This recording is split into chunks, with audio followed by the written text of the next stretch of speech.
Wir haben ein Problem. Dieses Problem bin nicht ich. Es ist nicht Abdul, es ist Adam. Hä? Projekt Afro ist fehlgeschlagen. Was? Du gehst jetzt hier zum Friseur rein.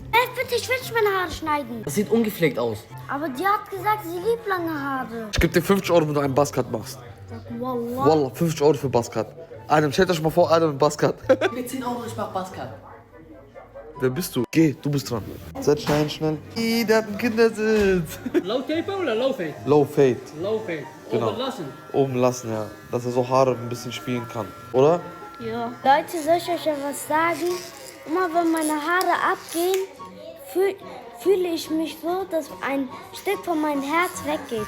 So viel. Hä, verstehst du das? Nein. Der, das sieht maximal krass aus. Adam hat auch seine Haare geschnitten und jetzt bin ich dran, oder?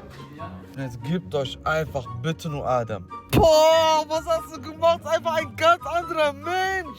Eine Frau, ein Mann, eine Frau, ein Mann.